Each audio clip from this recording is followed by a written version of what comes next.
৮ বছরেও শেষ হয়নি সাভারের আমিন বাজারে ৬ ছাত্রকে পিটিয়ে হত্যা মামলার বিচার কাজ। ৭ আসামির সবাই জামিনে, প্রভাব বিস্তারের অভিযোগ। নুসরাত হত্যাকাণ্ডে অর্থ লেনদেনের উৎস অনুসন্ধানে ফেনী সোনাগাজীর বিভিন্ন ব্যাংকে পিবিআই এর পরিদর্শন। আসামি মামুন ইফতেখারকে তোলা হয়েছে আদালতে। তথ্য প্রযুক্তির সুবিধা ঘরে ঘরে পৌঁছে দিতে কাজ করছে সরকার, বিপিও সামিটে বললেন সজীব ওয়াজেদ জয়। নতুন নতুন উদ্ভাবনী শক্তি কাজে লাগাতে তরুণদের প্রতি আহ্বান। উচ্চ আদালতের নির্দেশনার পরেও হাজারীবাগে চলছে ট্যানারিগুলো। রাসায়নিক মিশ্রিত পানি দূষিত করছে পরিবেশ, অস্বীকার মালিক পক্ষের। এবং আজ পবিত্র লাইলাতুল বরাত। নামাজ, জিকির আজকার সহ ইবাদতে ভাগ্য রজনী অতিবাহিত করবেন ধর্মপ্রাণ মুসলমানরা।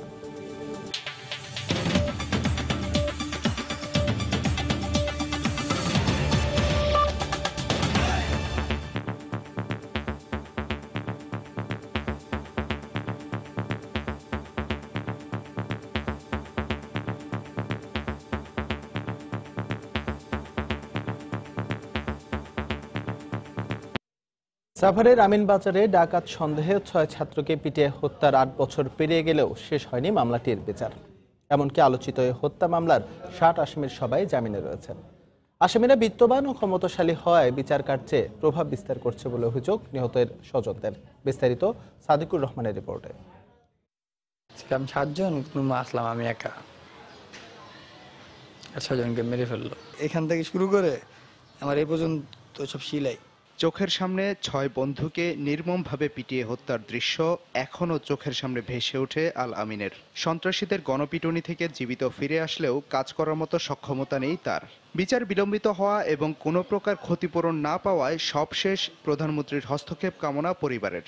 আজকে 8 বছর আমাদের ওইটা আমরা বিচারও পাইনি। আমাদের ক্ষতিপূরণ দেওয়ার কথা ছিল, সেটাও দিল না। মানে আমাদের এটা কেসটা ধামাচাপাই দিয়ে ফেলছে। মাননীয় প্রধানমন্ত্রী যদি আমাদের ছেলেটা একটু দেখে, আমার খুব কষ্ট হয়। এদিকে ছেলে হত্যার বিচার না দেখেই ৩ মাস আগে স্ট্রোক করে মারা যান নিহত ছাত্র ইব্রাহিম খলিলের মা বিউটি বেগম।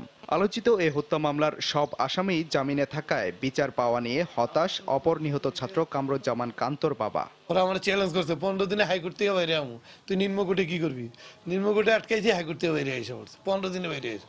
ওদের এত হাস্যক্ত, বাপরে বাপ, এদেরকে আমি দেখলে এখন 20 সালাম করি। এদিকে আদালতে আসামিদের স্বীকারোক্তিমূলক জবানবন্দি থাকার পরও নির্ধারিত সময়ে সাক্ষী হাজির করতে রাষ্ট্রপক্ষের ব্যর্থতার কারণে বিলম্বিত হচ্ছে বিচার কাজ। দীর্ঘ ৬ বছরে ৯২ সাক্ষীর মধ্যে সাক্ষ্য গ্রহণ হয়েছে মাত্র ৫২ জনের। বিভিন্ন জায়গায় বিভিন্ন সাক্ষী থাকার কারণে আর অনেক ভাড়াটিয়া সাক্ষী মানে ভাড়ায় থাকতো, তারা ওখানে নাই। সাক্ষ্য গ্রহণে এই জন্য দেরি হয়েছে। কে বা কারা এইভাবে এই ঘটনা ঘটাইছে এরকম সুনির্দিষ্ট কিন্তু অভিযোগ নেই। সেই প্রেক্ষিতে আমি হলফ করে বলতে পারি যে আমার আসামি ইনশাল্লাহ খালাস পাবে। ২০১১ সালের ১৭ জুলাই শবে বরাতের রাতে সাভারের বড়দিশি গ্রামের কেবলার চরে ডাকাত সন্দেহে কুপিয়ে ও পিটিয়ে হত্যা করা হয় ৬ শিক্ষার্থীকে। প্রথমে নিহতদের ডাকাত বলে চালিয়ে দেওয়ার চেষ্টা করা হলেও কয়েক দফা তদন্তে বেরিয়ে আসে মূল ঘটনা। সাদিকুর রহমান, সময় সংবাদ, ঢাকা। নুসরাত জাহান রাফি হত্যাকাণ্ডে অবৈধ অর্থ লেনদেনের উৎস অনুসন্ধানে সোনাগাজীর বিভিন্ন ব্যাংক পরিদর্শন করছে মামলার তদন্তকারী সংস্থা police bureau of investigation PBI. Nusrat হত্যার ঘটনায় অবৈধ অর্থ লেনদেনের প্রাথমিক প্রমাণ পেয়েছে সংস্থাটি। এর ভিত্তিতেই দুপুরে সোনাগাজীতে জনতা ব্যাংক এবং ইসলামী ব্যাংক শাখায় পরিদর্শন করে পিবিআই। এ সময় ব্যাংক দুটির শাখা ব্যবস্থাপকের সঙ্গে কথা বলে বিভিন্ন তথ্য সংগ্রহ করা হয়। নুসরাত হত্যাকাণ্ডে অবৈধ অর্থের উৎস জানতেই পর্যায়ক্রমে বাকি ব্যাংকগুলো পরিদর্শন করা হবে বলে জানিয়েছে পিবিআই।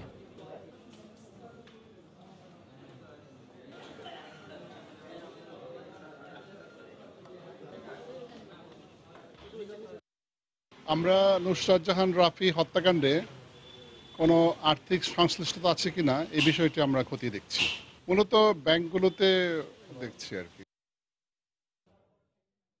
এই মুহূর্তে সোনাগাজীতে আছেন রিপোর্টার আতিয়ার সজল, সরাসরি যোগ দেব তার সঙ্গে। সজল, আপনি যেমনটি বলছিলেন, আমরা রয়েছি সোনাগাজীতে, যেখানে নুসরাত জাহান রাফির হত্যাকাণ্ডের সাথে আর্থিক সংশ্লিষ্টতা যে বিষয়টি এসেছে ইতিমধ্যে বিভিন্ন গণমাধ্যম এবং বিভিন্ন আসামির স্বীকৃতিতে সেই আর্থিক সংশ্লিষ্টতা খতিয়ে দেখতে পিবিআইয়ের একটি দল সকাল থেকেই ফেনী সোনাগাজী উপজেলার বিভিন্ন ব্যাংকে তারা গিয়েছেন, কথা বলেছেন, বিভিন্ন তথ্য সন্ধান করেছেন। আমরা সোনাগাজীতে জনতা ব্যাংক লিমিটেড ফেনী শাখা রয়েছে, সোনাগাজী শাখা, সেখানেও গিয়েছেন দলটি, এবং এখানকার ইসলামী ব্যাংক যে শাখা রয়েছে সেখানেও গিয়েছেন।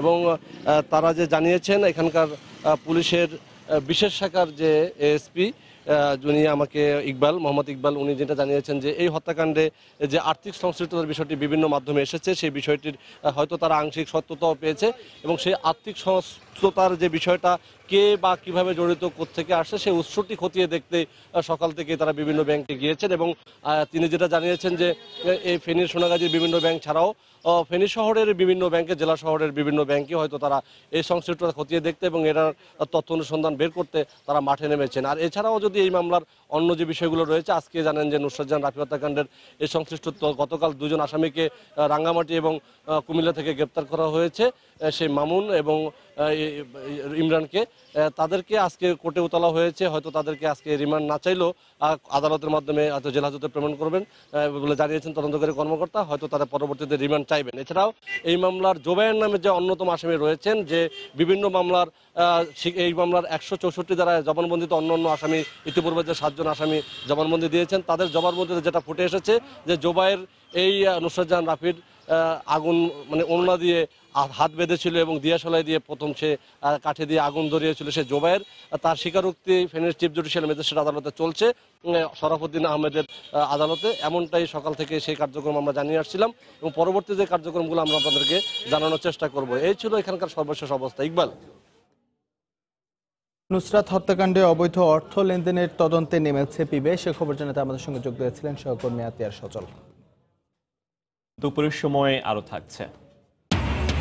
রোহিঙ্গা প্রত্যাবাসন দীর্ঘায়িত করতে আরাকান আর্মি এবং সেনাবাহিনীর বিরোধ জিইয়ে রাখার চেষ্টা মিয়ানমারের, আন্তর্জাতিক চাপ এড়ানোই উদ্দেশ্য।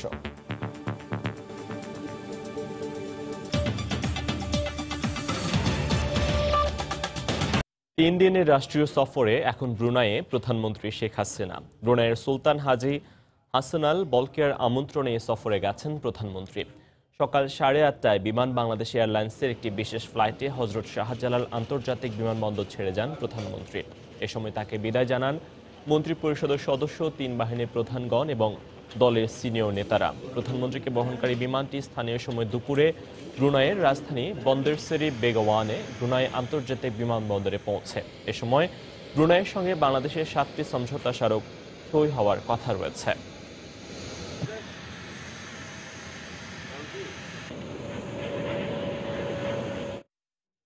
অনুকরণ নয়, বরং নতুন নতুন প্রযুক্তির উদ্ভাবনী শক্তি কাজে লাগাতে দেশের তরুণ জনগোষ্ঠীর প্রতি আহ্বান জানিয়েছেন প্রধানমন্ত্রীর তথ্য ও যোগাযোগ প্রযুক্তি বিষয়ক উপদেষ্টা সজীব ওয়াজেদ জয়।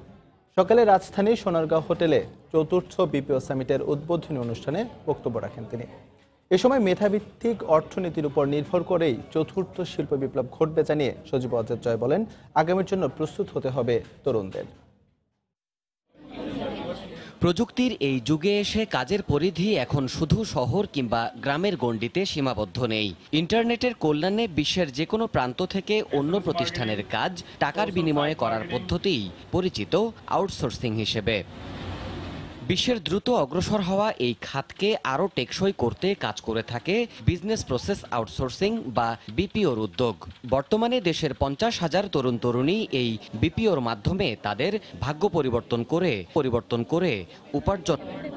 আগামী 3 বছরে এই খাত থেকে $1 বিলিয়ন আয়ের লক্ষ্যমাত্রা অর্জনে ৪র্থবারের মতো দেশে আয়োজিত হলো বিপিও সামিট 2019। সেবা খাতকে ডিজিটালে রূপান্তরের প্রতিপাদ্যে 2 দিনব্যাপী এই আয়োজন উদ্বোধন করেন প্রধানমন্ত্রীর আইসিটি বিষয়ক উপদেষ্টা সজীব ওয়াজেদ জয়। উদ্বোধনী অনুষ্ঠানে তিনি বলেন, নিজেদের অর্থে পদ্মা সেতুর মতো জটিল প্রকল্প বাস্তবায়ন করা বাংলাদেশ কোনো ক্ষেত্রেই কারো উপর নির্ভরশীল থাকবে না। বাংলাদেশের সম্পদ ও অর্থ দুটোরই সীমাবদ্ধতা রয়েছে। নিজস্ব অর্থায়নে পদ্মা সেতুর মতো প্রকল্প বাস্তবায়নের ফলে আত্মবিশ্বাস বেড়েছে দেশের। আগামীতে পরনির্ভরশীলতা আরো কমিয়ে আনতে হবে। দেশব্যাপী প্রযুক্তি শিক্ষার প্রসার ঘটিয়ে ডিজিটাল অর্থনীতির ভিত মজবুত করতে হবে উল্লেখ করে সজীব ওয়াজেদ বলেন, অনুকরণ নয়, উদ্ভাবনে মনোযোগী হতে হবে। বিপিও খাতে কর্মসংস্থান সৃষ্টির যেমন সুযোগ রয়েছে, তেমনি বাংলাদেশের তরুণ প্রজন্মের এখন সময় এসেছে তথ্য প্রযুক্তির নতুন উদ্ভাবন কাজে লাগিয়ে এগিয়ে যাওয়ার। এবারের সামিটে যুক্তরাষ্ট্র, যুক্তরাজ্য, মালয়েশিয়া, সিঙ্গাপুর, ভারত সহ বিভিন্ন দেশের প্রতিনিধিরা 2 দিনের এই আয়োজনে অংশ নিয়েছেন। দেবাশিস রায়, সময় সংবাদ, ঢাকা। শেখ হাসিনার নেতৃত্বে দেশকে অনন্য উচ্চতায় নিয়ে যেতে নেতাকর্মীদের কাজ করার আহ্বান জানিয়েছেন আওয়ামী লীগ নেতারা। বাংলাদেশের সব অর্জন আওয়ামী লীগ সরকারের আমলে হয়েছে বলেও মন্তব্য করেন তারা। সকালে রাজধানীর রমনায় ইঞ্জিনিয়ার্স ইনস্টিটিউশনে আওয়ামী লীগের প্রচার ও প্রকাশনা উপকমিটি আয়োজিত সেমিনারে নেতারা বলেন, দেশের স্বার্থে বিএনপির উচিত নেতিবাচক রাজনীতি পরিহার করা। তারা বাংলাদেশের উন্নয়ন অগ্রগতির কোনো প্রশংসা করতে পারে না, তাদের নিজেদের কোনো পরিকল্পনা ছিল না। আপনারা অবশ্যই আমাদের সমালোচনা করবেন, সমালোচনা পথ চলাকে শানিত করে, কিন্তু নেতিবাচক রাজনীতির পথ পরিহার করুন, দেশের স্বার্থে, দেশের উন্নয়নের স্বার্থে। যেদিন থেকে তিনি আওয়ামী লীগের সভাপতি হয়ে নির্বাচিত হয়ে এই দেশে পদার্পণ করেছেন, সেদিন থেকে আজ পর্যন্ত দেশের জন্য নিবেদিত প্রাণ হিসাবে 24টি ঘন্টা কাজ করেন বলেই আজকে তার পক্ষে সম্ভব হয়েছে প্রত্যেকটি জিনিস নখ দর্পণে রাখা এবং নখ দর্পণে নিয়ে প্রত্যেকটি জিনিসের অনুশাসন দেওয়া। জননেত্রী শেখ হাসিনার নেতৃত্বে নতুন উচ্চতায় বাংলাদেশ এসে গেছে, এটিকে আরো উচ্চতর জায়গায় নিয়ে যাই, স্থানে নিয়ে যাই, আমরা গর্বিত হই, সারা বিশ্বে আমাদের উন্নয়নের ছটা ছড়িয়ে দিই। জেলে যাওয়ার ভয়ে আন্দোলন না করার সিদ্ধান্ত থেকে সরে আসার জন্য বিএনপি নেতাকর্মীদের প্রতি আহ্বান জানিয়েছেন দলটির স্থায়ী কমিটির সদস্য গয়েশ্বর চন্দ্র রায়। দুপুরে জাতীয় প্রেস ক্লাবের সামনে বেগম জিয়ার মুক্তির দাবিতে আয়োজিত মানববন্ধন কর্মসূচিতে এই আহ্বান জানান তিনি। আওয়ামী লীগ সরকারকে খুশি করতে যদি কেউ সংসদে যান, তার বিরুদ্ধে কঠোর ব্যবস্থা নেওয়া হবে বলে হুঁশিয়ারি দেন গয়েশ্বর। নেত্রী জেলে থাকবে আর আমরা বাইরেও থাকবো, জেলে যাওয়ার ভয়ে আমরা আন্দোলন করবো না, আমাদের এই সিদ্ধান্ত পরিহার করতে হবে। নেত্রীকে জেলে থাকবে এবং আমরা সংসদে মজা নেব আর শেখ হাসিনাকে সন্তুষ্ট করব, এমন ব্যক্তি বিএনপিতে আছে কিনা আমার জানা নাই। যদি থাকে, যথাসময়ে যথাযথ উত্তর তাদের জন্য অপেক্ষা করছে, ঘরে বাইরে রাস্তায় সব জায়গায়। লাইলাতুল বরাত আজ। ইসলামী চিন্তাবিদরা বলেন, মহান আল্লাহ তাআলার কাছ থেকে বান্দার গুনাহ মাফ, ভাগ্য নির্ধারণ সহ নানা কারণে এ রাতটি বেশ গুরুত্ব ও তাৎপর্য বহন করে। মুসলিম উম্মার কাছে ভাগ্য রজনী বলে পরিচিত এ রাতে তাই মুসলমানরা ফরজের পাশাপাশি নানা রকম নফল ইবাদত করেন। প্রতি বছরের মতো এবারও ইসলামিক ফাউন্ডেশনের বিভিন্ন আয়োজনে থাকছে বায়তুল মোকাররম মসজিদ সহ বিভিন্ন স্থানে। মিজানুর রহমান কবিরের রিপোর্ট। লাইলাতুল বরাত বা শবে বরাত আরবি শাবান মাসের মধ্যবর্তী রাতকে নির্দেশ করে। বিশুদ্ধ হাদিস থেকে উদ্ধৃতির আলোকে ইসলামী চিন্তাবিদরা বলছেন, মহান আল্লাহ তাআলার নৈকট্য লাভ ও দয়া প্রাপ্তির সুযোগের কারণে এর তাৎপর্য বেড়ে যায় মুসলিমদের কাছে। আল্লাহ রাসূল সাল্লাল্লাহু আলাইহি ওয়াসাল্লাম বলেন যে যখন তোমরা শাবান মাসের 15 তারিখের রাত পাবে, কুমু লাইলাহা ওয়া সুমু ইয়াওমাহা, তখন তোমরা রাত জেগে বন্দেগী করবে, দিনের বেলা রোজা রাখবে। আল্লাহ তাআলা এই রাত্রিতে সূর্য অস্ত যাওয়ার পরেই দুনিয়ার আসমানে অবতরণ করেন। কে আছো আমার কাছে রিজিক চাইবা, আমি তোমাদেরকে রিজিকের জন্য ব্যবস্থা করে দিব। কে আছো অসুস্থ, আমার কাছে সুস্থতা চাইবা, আমি আল্লাহ তোমাদেরকে সুস্থতা দান করে দিব। আল্লাহ তাআলা এইভাবে বান্দাকে ডাকতে থাকবেন ফজর উদিত হওয়া পর্যন্ত। ভোগবিলাস বা আনন্দ আয়োজন নয়, এ রাত আসে অনুগ্রহের অবারিত ভাণ্ডার নিয়ে। তাই সত্য ও সুন্দরের পথে চলতে সবাইকে অনুপ্রাণিত করার পাশাপাশি পবিত্র এ রাতের মর্যাদা রক্ষার আহ্বান জানান ইসলামী চিন্তাবিদরা।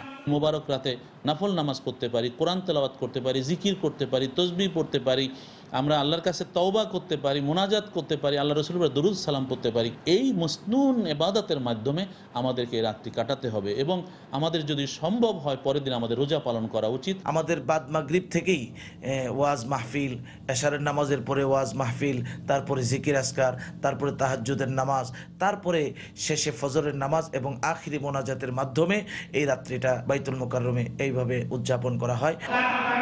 নফল ইবাদতের মাধ্যমে রাত অতিবাহিত ছাড়াও দিনে রোজা রাখেন অনেকে, তাই রমজান মাসের প্রস্তুতির সুযোগের কারণেও পুরো শাবান মাসেই মুসলিম উম্মার কাছে বেশ গুরুত্বপূর্ণ। মিজানুর রহমান খবির, সময় সংবাদ, ঢাকা। রোহিঙ্গা প্রত্যাবাসন প্রক্রিয়া দীর্ঘায়িত করতে রাখাইনে আরাকান আর্মি এবং সেনাবাহিনীর বিরোধ জিয়ে রাখার চেষ্টা করছে মিয়ানমার। প্রত্যাবাসনের জন্য আন্তর্জাতিক চাপ এড়াতেই মিয়ানমারের এই কৌশল বলে মনে করে বাংলাদেশে পালিয়ে আসা রোহিঙ্গারা।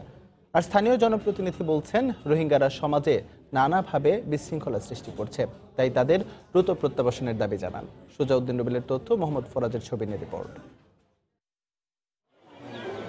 মিয়ানমার সেনাবাহিনীর নির্যাতনে পালিয়ে এসে কক্সবাজারের উখিয়া ও টেকনাফে আশ্রয় নিয়েছে 11 লাখের বেশি রোহিঙ্গা। কিন্তু 20 মাস পেরিয়ে গেলেও একজন রোহিঙ্গাকেও ফিরিয়ে নেয়নি মিয়ানমার। চলছে মিয়ানমারের একের পর এক নানা তালবাহানা। বান্দরবানের নাইক্ষ্যংছড়ির তমরু শূন্যরেখাতে অবস্থান করছে 4500-এর বেশি রোহিঙ্গা। মিয়ানমার তাদেরকে ফেরত না নিতে প্রতিদিনই সীমান্ত ঘেঁষে গোলাগুলি করে আতঙ্ক ছড়াচ্ছে। তবে রোহিঙ্গারা বলছে, প্রত্যাবাসনের জন্য আন্তর্জাতিক চাপ এড়ানো এবং রাখাইনে নিরাপদ পরিবেশ তৈরি না করার পাশাপাশি আরাকান আর্মি ও সেনাবাহিনীর মধ্যে চলমান সংঘাত জিয়ে রেখেছে মিয়ানমার।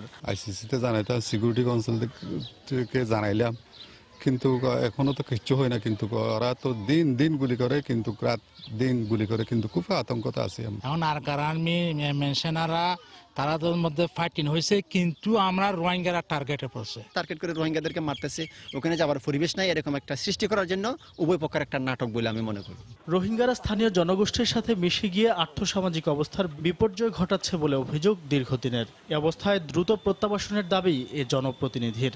আমাদের অর্থনৈতিক অবস্থা এবং সামাজিক অবস্থা খুব বিপন্ন হয়ে পড়ে গেছে। রোহিঙ্গাগুলো যত দ্রুত সম্ভব নিয়ে গেলে আমাদের এলাকার আগামী প্রজন্মের পরিবেশ, শুষ্কতা একটা পরিবেশ সৃষ্টি হবে। এদিকে বিজিবির এই কর্মকর্তা জানালেন, এখন থেকে সীমান্তে ঘেঁষে গোলাগুলি করলে মিয়ানমার সীমান্তরক্ষী বাহিনী বিজিপি তা আগে থেকেই বিজিবিকে অবহিত করবে। তো আমরা তাদেরকে অনুরোধ করেছি যে এই ধরনের গোলাগুলি হলে তাৎক্ষণিকভাবে আমাদেরকে ইনফর্ম করলে আমরা আশ্বস্ত থাকবো যে এটা এই ফায়ারিংটা আমাদের সাথে বা আমাদের জনগণকে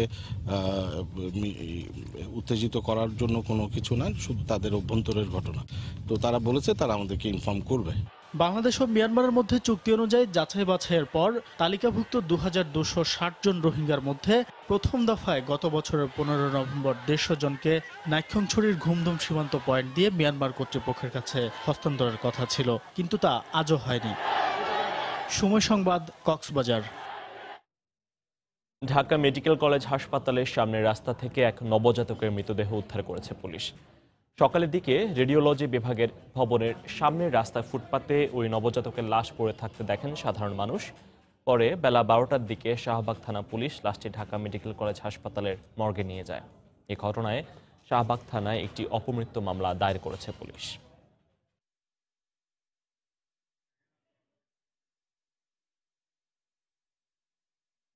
পুরান ঢাকার কেরানীগঞ্জে শিশুপণ্য ও ভেজাল প্রসাধনী সামগ্রী তৈরির কারখানায় অভিযান চালাচ্ছে র্যাবের ভ্রাম্যমাণ আদালত। অভিযানে এখন পর্যন্ত 8 জনকে আটক করা হয়েছে। দুপুরে কেরানীগঞ্জের বরিশ্বর বাজারে এই অভিযান শুরু হয়। টেলিকম পাউডার সহ শিশুপণ্য ও বাজারে ব্যাপক চাহিদা আছে এমন সব প্রসাধনী পণ্যের নকল তৈরি করা হতো এই কারখানায়। এ সময় ভেজাল পণ্য তৈরির বিভিন্ন কাঁচামালও জব্দ করা হয়। এ পর্যন্ত প্রায় 4টি কারখানায় অভিযান চালিয়েছে র্যাব।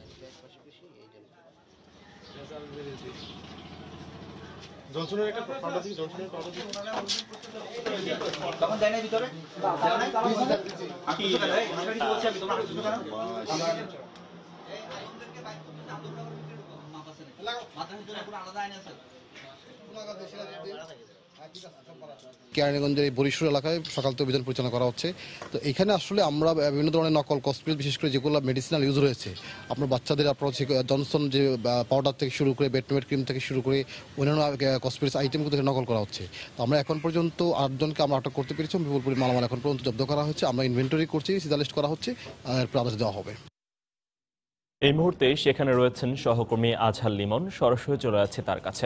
আজহার, র্যাবের অভিযান এখনো চলছে কেরানীগঞ্জের এই বরিশোর এলাকায় এবং জানাতে পারি যে এখন পর্যন্ত প্রায় 10 জনকে আটক করেছে এই র্যাবের পরিচালিত এই ভ্রাম্যমাণ আদালত।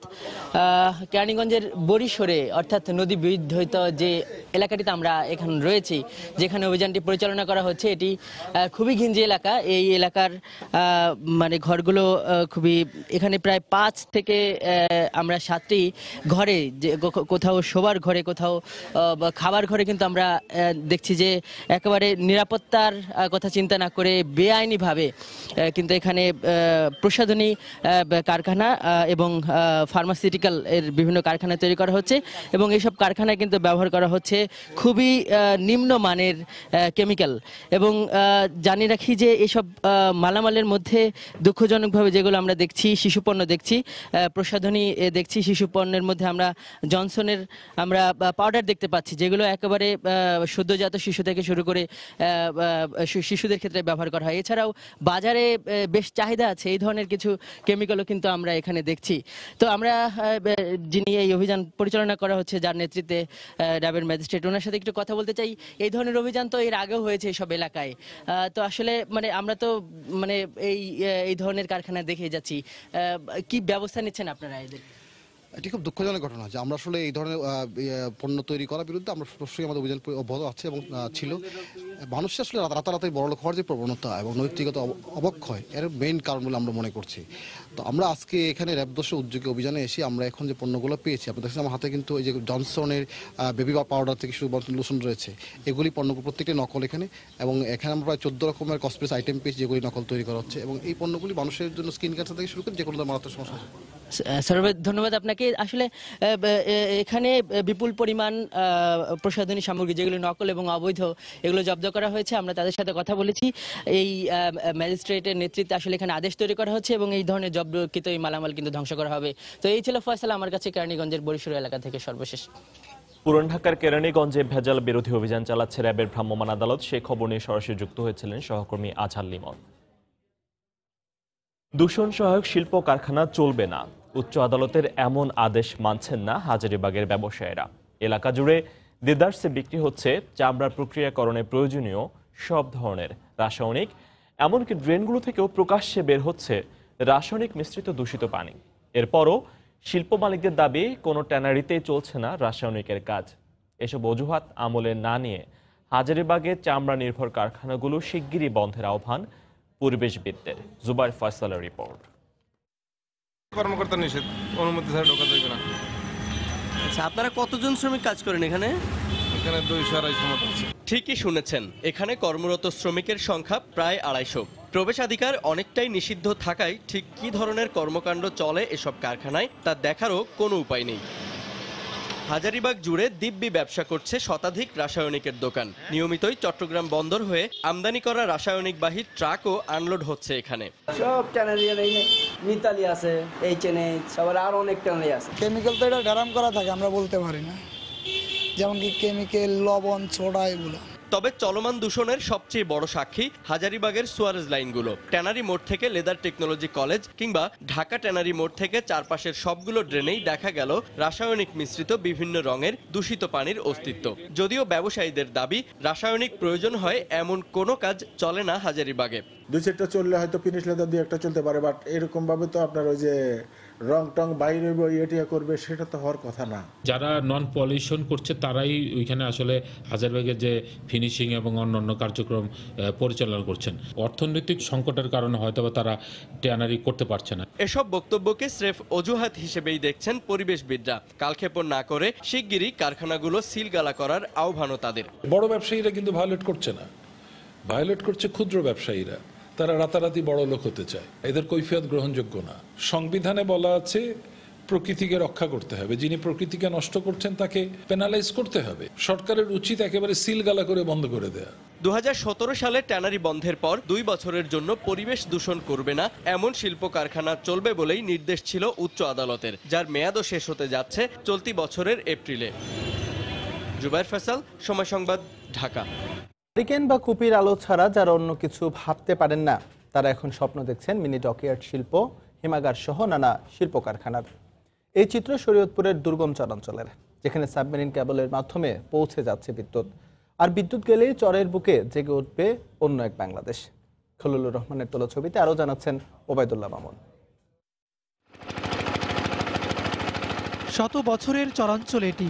এ চর কখনো জাগে আবার কখনো বিলীন হয় পদ্মার বুকে। নদীমাতৃক এ চরাঞ্চলের মানুষ জীবিকা নির্বাহ করছে চাষাবাদ আর মৎস্য আহরণ করেই। জীবনের চাকা ঘুরানোই যাদের লক্ষ্য, সেই মানুষগুলোই এখন নতুন করে ভাবছে, স্বপ্ন দেখছে আগামীর ডিজিটাল বাংলাদেশের। শরীয়তপুর, চাঁদপুর ও মুন্সিগঞ্জ জেলার মাঝখানে জেগে ওঠা শত বছরের চর। নদীর তলদেশ দিয়ে বিদ্যুৎ যাচ্ছে এ চরাঞ্চলে। ফলে এখানকার 3টি ইউনিয়ন কাচিকাটা, চর আত্রা ও নওয়াপাড়ায় বইছে উৎসবের আমেজ। এটাই আমাদের তেল বেশি যায়, খরচ বেশি যায়। আপনার যদি কারেন্টে এটা হয় তাহলে আমাদের খরচটা কম হয়। কৃষক মানুষ আমাদের এই ধান ফান ডিজেল আমরা চালাই, এটার খরচ তেল খরচ বেশি যায়। এই যেমন কারেন্ট আইলে যেমন সিস্টেমটা একটু কম খরচ ভালো হবে। এখানকার মানুষের প্রধান বাহন ট্রলার কিংবা নৌকা হওয়ায় নদী তীরে গড়ে উঠেছে ছোট ছোট ডকইয়ার্ড। বিদ্যুৎ পেলে এটি শিল্পে পরিণত হবে দাবি সংশ্লিষ্টদের। এই বডিটা বানাইতে মনে করেন আমাদের প্রায় 70,000 টাকা খরচ হবে। আর যদি কারেন্ট আসে তাহলে আমাদের 20,000 টাকার মাধ্যমে আমরা এই বডিটা নামাইতে পারবো। এখন ডক আছে 4টা, ঠিক আছে। আর যদি কারেন্ট আসে তাহলে আরো মানুষ মনে করেন এখানে ডক দিব বা এই ডকগুলোই আরো উন্নত হবে। মেশিন আমার কোনো মাল লাগলো না, বেল লাগলো না, খালি ওয়ার্লিং মেশিন লাইন দিয়ে তুমি চলবো।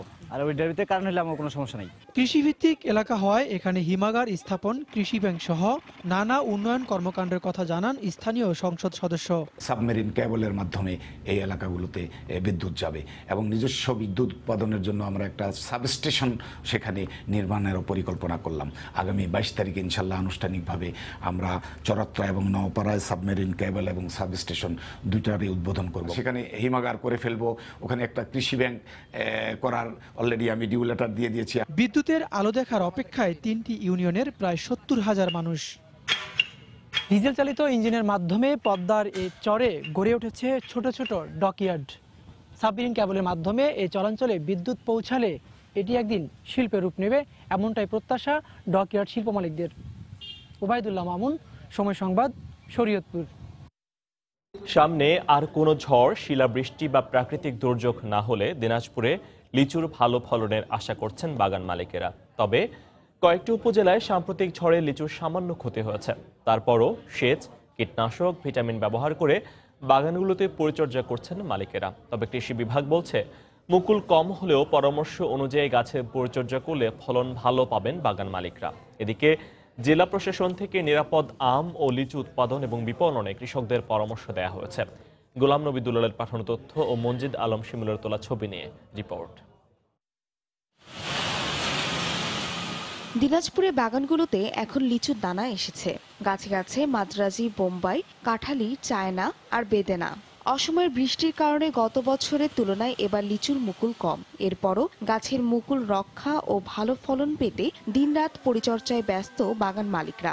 জেলা প্রশাসন ও কৃষি বিভাগ কর্মশালা করে আম লিচুতে ক্ষতিকর কোনো কেমিক্যাল দেওয়া যাবে না বলে 13 উপজেলার বাগান মালিকদের সতর্ক করেছে। বর্তমান আমাদের গাছে যতটুকু লিচু আছে সেটাকে ঠেকানোর জন্য আমরা আপ্রাণ চেষ্টা করতেছি।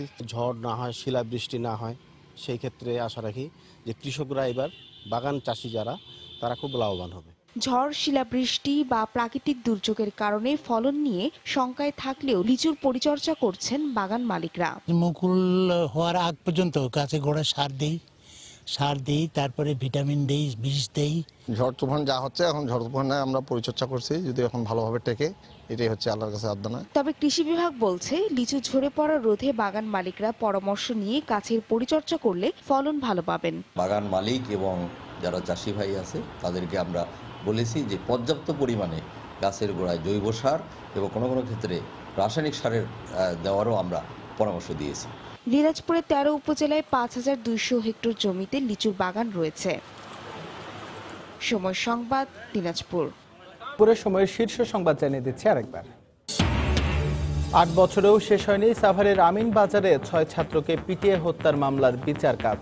60 আসামির সবাই জামিনে, প্রভাব বিস্তারের অভিযোগ। নুসরাত হত্যাকাণ্ডে অর্থ লেনদেনের উৎস অনুসন্ধানে ফেনী সোনাগাজীর বিভিন্ন ব্যাংকে পিবিআই এর পরিদর্শন। আসামি মামুন ইফতেখারকে তোলা হয়েছে আদালতে। তথ্য প্রযুক্তির সুবিধা ঘরে ঘরে পৌঁছে দিতে কাজ করছে সরকার। বিপিও সামিটে বললেন সজীব ওয়াজেদ জয়। নতুন নতুন উদ্ভাবনী শক্তি কাজে লাগাতে তরুণদের প্রতি আহ্বান।